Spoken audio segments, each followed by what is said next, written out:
진짜 피부과에서 많이들 하는데 알고 보면 정말 위험한 시술들이 있어요. 자, 의사들이 말을 안 해서 그렇지 솔직하게 말하자면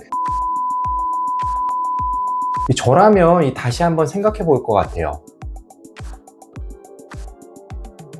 안녕하세요. 피부과 전문의 문정인입니다. 요즘 피부과 시술이 대중화되면서 많은 분들이 다양한 시술을 받고 계신데요. 원래부터 위험하다고 알려진 시술이야 조심스럽게 접근하겠지만 생각지도 못한 시술에서 부작용이 생겨 고생하게 되는 경우가 종종 있습니다. 특히 값싸고 간단해 보여 누구나 쉽게 받는 시술인데도 알고 보면 상당히 위험한 시술들이 있는데요. 하루에도 수만 건 이상의 시술들이 이루어지지만 부작용 또한 엄청나게 생기는 이 무시무시한 시술에는 무엇이 있는지 오늘 자세하게 말씀드리도록 하겠습니다. 바로 시작합니다.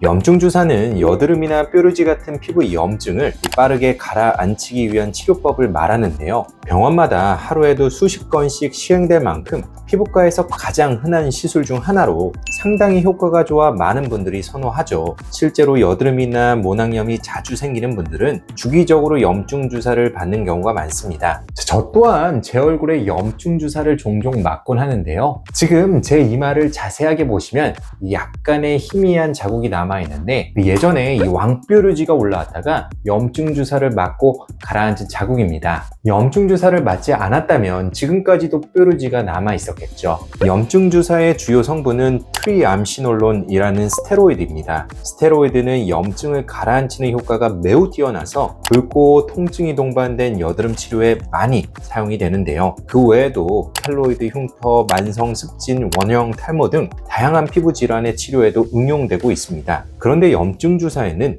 심각한 부작용이 존재합니다. 바로 피부 함몰 이라는 부작용인데요. 염증 주사에 포함된 스테로이드는 지방을 위축시키는 효과도 지니는데 이 스테로이드가 피부 아래 피하 지방층까지 확산이 되면 지방을 녹일 수 있고 이로 인해 피부가 움푹 꺼지는 현상이 생길 수 있죠. 너무나 흔할 뿐더러 종종 피하기 어려운 상황도 있기 때문에 부작용이라 보기 어려울 정도인데요. 문제는 피부 함몰이 심할 경우 여드름이 생긴 것보다 더 큰 스트레스를 받을 수 있다는 사실입니다. 실제로 염증 주사 후 생긴 피부 함몰에 대해 병원에 컴플레인을 하는 분들이 정말 많고요. 이런 문제 때문에 일부 병원에서는 아예 염증 주사를 하지 않기도 합니다. 그런데 피부 함몰은 꼭 염증 주사 때문만은 아닙니다. 이 염증이 심한 상태로 오래 방치되면 이미 주변의 조직 손상이 한참 진행되어 염증 주사를 맞지 않아도 피부 함몰이 발생할 수 있죠. 예를 들어 염증이 심하게 곪은 상태의 여드름은 이미 주변 조직이 다 파괴된 상태이므로 회복 후 피부 함몰은 필연적으로 생기게 되고요. 이 경우에는 염증 주사를 맞아서 피부 함몰이 생겼다고 보기보다는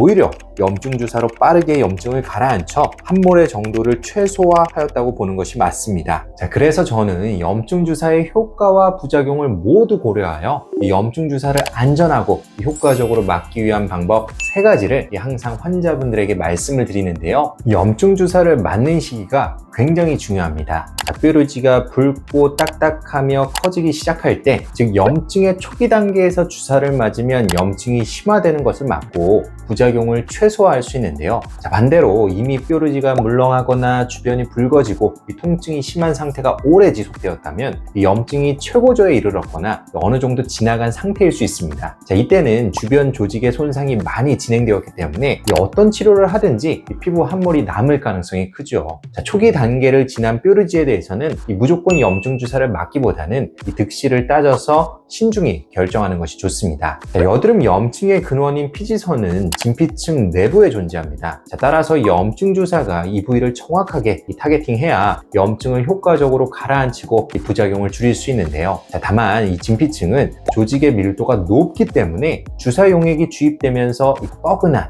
통증이 발생할 수밖에 없습니다. 간혹 염증 주사를 맞고도 통증이 거의 없을 때가 있는데요. 조직 밀도가 낮은 피하 지방층에 용액이 주입되면 통증이 잘 느껴지지 않을 수 있고요. 그렇게 되면 지방 위축으로 인한 피부 함몰이 더 쉽게 생길 수 있겠죠. 또한 염증이 상당히 진행되어 주변 조직이 흐물흐물하게 손상되었을 때도 통증이 적게 느껴지지만 이미 조직 손상이 커서 염증 주사 유무와 관계없이 피부 함몰이 생길 위험이 높아집니다. 피지가 안쪽 깊게 박혀 있는 여드름은 염증 주사만으로는 완전히 해결되지 않을 때가 있는데요. 자, 피지가 제거되지 않으면 쉽게 재발하거나 또 염증이 가라앉더라도 이 딱딱한 덩어리로 남을 수 있죠. 자, 따라서 이 깊게 박힌 피지 덩어리가 존재한다면 염증 주사와 함께 이 압출을 하여 덩어리를 깔끔하게 제거하는 것이 좋고요. 자, 물론 잘못된 압출은 오히려 염증을 악화시킬 수 있으므로 전문 관리사를 통해 안전하게 압출하는 것을 권장합니다. 염증 주사는 하루에도 수만 건 이상의 시술이 이루어질 만큼 굉장히 흔한 시술이지만 사실은 세세한 디테일이 그만큼 중요합니다. 다만 염증 주사로 인한 피부 함몰은 시간이 지나면서 자연스럽게 회복되는 경우가 많고 이 적절한 처치를 통해서 빠르게 개선이 가능하죠. 따라서 염증 주사로 인한 부작용을 너무 두려워하지 말고 이 전문가와 상담을 통해서 적절한 치료를 받는 것을 권장드리고 싶네요.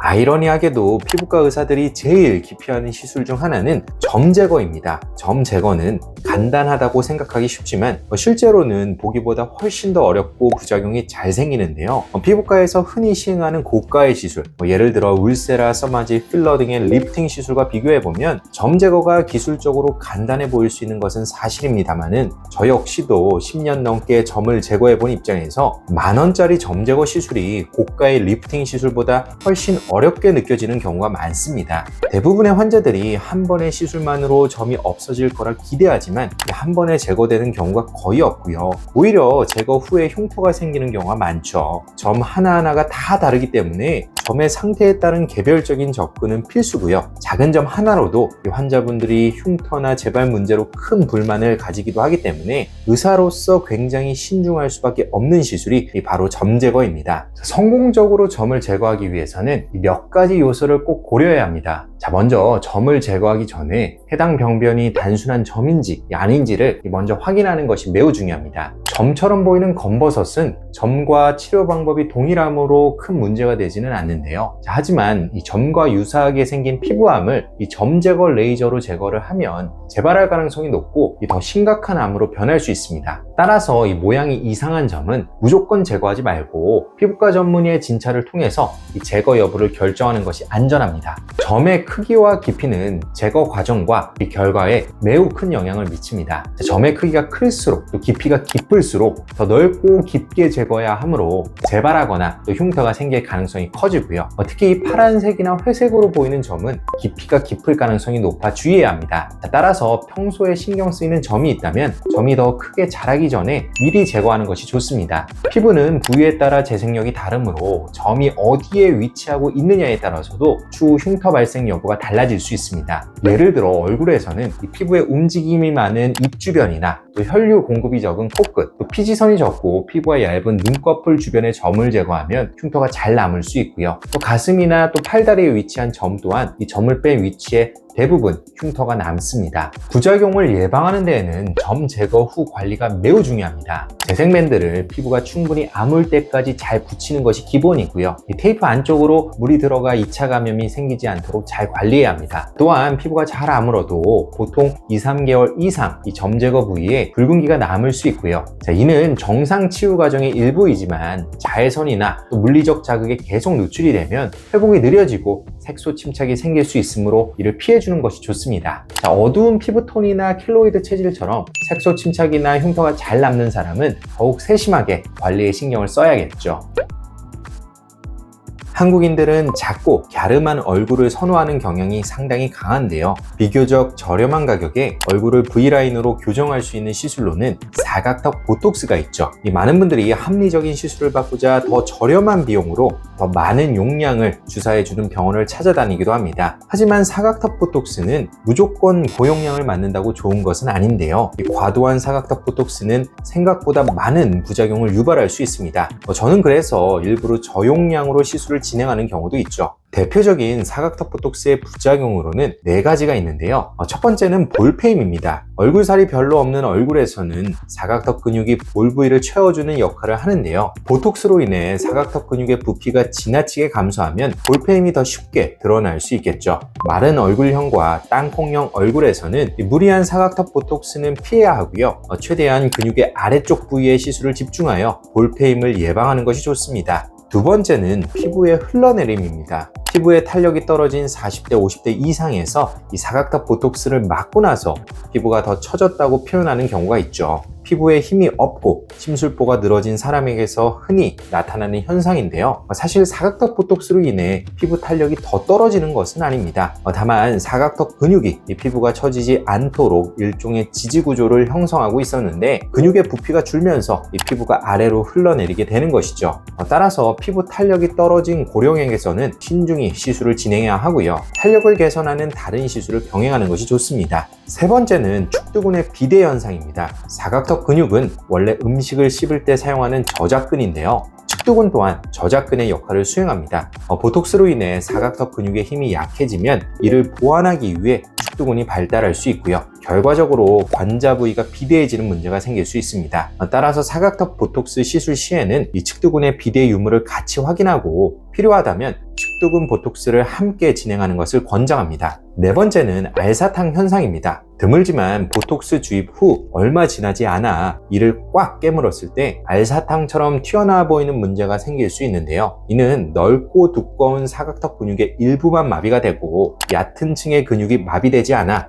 겉으로 돌출되어 보이는 현상입니다. 대부분은 시간이 지나면서 자연적으로 해결되지만 빠른 해결을 원할 경우 얕은 층의 근육에 추가적으로 보톡스를 주입하면 쉽게 해결할 수 있습니다. 사각턱 보톡스는 간단하고 쉬워 보이지만 생각보다 부작용이 흔하게 발생할 수 있어 신중한 접근이 필요한데요. 획일적이고 일률적인 시술 혹은 무조건적인 고용량 시술보다는 이 시술자가 환자의 얼굴형이나 근육 상태, 피부 탄력을 종합적으로 고려하여 적절한 용량과 위치에 주입하는 것이 중요합니다. 자, 오늘은 피부과에서 흔하게 시행되지만 부작용 또한 빈번하게 발생하는 시술에 대해서 자세하게 알아보았는데요. 자주 받는 시술이라고 해서 항상 안전하기만 한 것은 아닙니다. 간단해 보이는 시술일수록 어디서나 아무렇게나 받기보다는 항상 경각심을 가지고 전문가에게 시술받는 것을 추천드리고 싶네요. 지금까지 피부왕 정례 원장 문정인이었습니다. 감사합니다.